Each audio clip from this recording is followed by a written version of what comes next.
You look like a freaking rich millionaire, bro. So we want to get your take on how you were able to get rich. How are you able to get rich? Man, believe in... So right now we're on Rodeo Drive, the wealthiest street in Los Angeles. And today we're gonna be asking roaming millionaires how they got rich. Now, we're just starting with Rodeo Drive millionaires, but that's just one small part of LA. As the video continues, I'm gonna try to talk to increasingly wealthier millionaires, like homeowners, hello, super yacht owners. I sold 3 companies. And hopefully even private jet owners. Look, over there's a bunch of jets. And maybe I could even get on a yacht or even a jet. So stick around.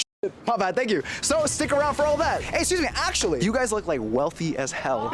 Is there any way I could get what you do for a living? What's going on, guys? Paul Salamanca. I'm actually from Atlanta, Georgia. 10 years ago, I was here in Rodeo Drive, and I was just looking. All I got was a coffee. Now I'm actually shopping. Now look at what this man has. So back home in Atlanta, I have a building supply company. We sell roofing materials, siding. It's kind of like a little Home Depot. So we have 3 locations in Georgia. So like, where did you get started? So life ain't easy, guys. Came from the bottom. Then he described how he grew up in a poor Brazilian immigrant family, but he worked hard until he became a first generation college graduate. And right after college, he met his wife and actually opened a business, but we had no idea how hard it would be, how much money we needed, and we had no mentor. So we kind of learned the hard way, bump after bump after bump, but we never gave up. So perseverance is key. What's the name again? Preferred Roofing Supply. Okay, I'll plug you guys. Yes, sir. Bro, appreciate you, man. Yes, Thank you for your story. Yes, but with Paulso, I think I just got lucky. Because for the next few people I met, they all said no.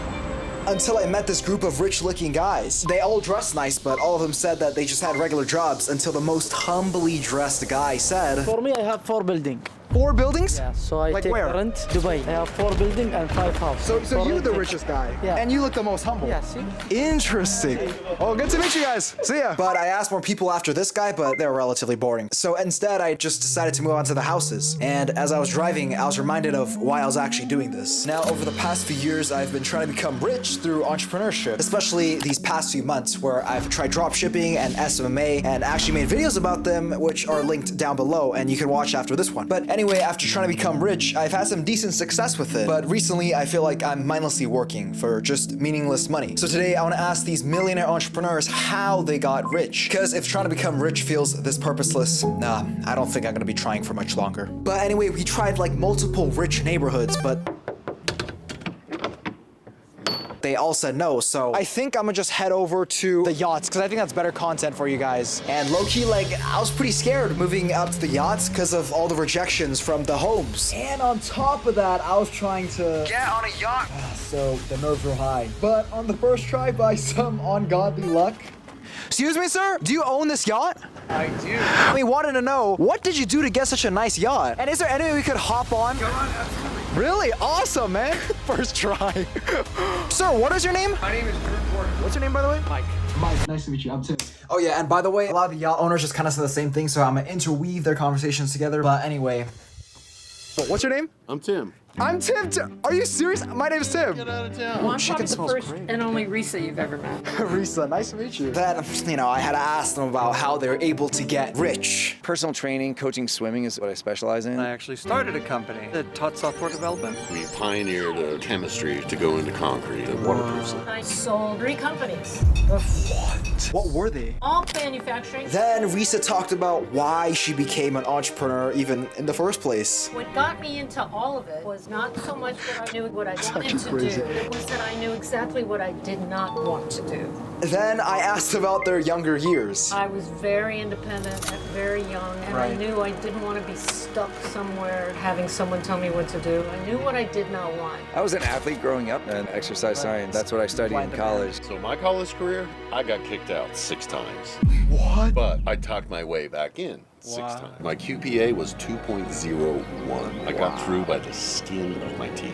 Wow. Then I asked about Tim's business journey. I wasn't good at anything Okay. in school, so I knew I was just bound to be a salesman. What were the different things you sold? Started selling windows and doors. That led me to selling furnaces, and that led me to selling products into the concrete business. I don't know if you caught the name of the boat when you were over there. So that's your company right there? Yes. Wow, Dry Crete. That's the name, a little play on words. Because it's like concrete, but that's like, okay. I then asked more about the specifics of Risa's manufacturing business and Drew's personal training business. business. What did you specifically manufacture? Now, the first business, I was in the furniture industry, and we made wall decor. The last business, I was in the juvenile products industry. I made baby bedding and blankets. Who do you specifically train? I train really rich people. Hedge fund people or finance. I got clients over there. And for how much Drew makes? If you're booked all day, you can make $500,000. I actually started a company that taught software development. One thing leads to another, that company grows, I sell the company. And then it turned out that Mike also sold his company like Risa did. So I asked them more specifically about their exit. And of course, the first question I had to ask was, how much did you make from the exit? A little under $1 million. I want to know what exiting that looks like. Well, it's not all about the exit. When you exited, you said you stayed as a chief in that business. They kept me on. I was making a couple $100,000 a year as an employee, but I didn't like it. I went to work for somebody and I realized all of my life what I had believed I knew about myself was true. It didn't matter how much money they were paying me. I wasn't very happy. If your motivation is, you got to do this because we're going to sell, you're wired a certain way. It's very enticing when someone offers you this big lump sum, but it becomes the most important thing. That when you want to leave, you leave. When you want to go to your kid's graduation, you go. You don't ask anybody. And that all goes away. And you realize how much you give up for a little bit of money. It's not worth it. So check yourself. Why are you getting into the entrepreneurial business? Why are you taking that risk? Damn, yeah, I hadn't thought about it like that, but for that moment, I just had to know. Is there any way we could like check out the boat You tour? guys are welcome. That's our home. Wow, that's so cute. It's all like beach vibey and everything. We're very happy living here. This is as simple and as peaceful as it gets. This is the best bedroom in the house. You will never find a view like this. Right. I actually, give me 30 seconds, pause your camera for a Sure. second. I have something I'm going to leave with you. 1 second. Awesome. Don't- Thank you. I was at a book, Entrepreneur Leap. By Gina Wickman. Wow. That's my gift for you. You know how to do this? Thank you. That is speaking specifically to young entrepreneurs who are contemplating, Exactly. do I want to be an entrepreneur or not? Do I know what is involved in being an entrepreneur? Oh, that's why it's do I leap. have, yeah, do Right. I want to make that entrepreneurial leap? Wow. Bow out. Thank you, fellas. Drew, I'll catch you. right. Thank you, man. Have a great day. Okay, thank you so much. Yeah, see you, Mike. Have a nice day. All right, well, Risa, I appreciate you so much. yeah, Thank you good so luck much. to Thank you you. so much. After talking to the yacht owners, it got pretty late, so I planned that we're gonna have to go for a day too. That night, I thought about what I heard that day. Now screw this, hold on. Now, earlier today, I wanted to ask these entrepreneurs how they got rich. But the thing was, I was asking the wrong question. I had to instead ask, originally, I thought the only reason why one would want to be an entrepreneur was for the money. So you could buy the next Louis Vuitton, the next house, the yacht, and finally, the private jet. But I was wrong.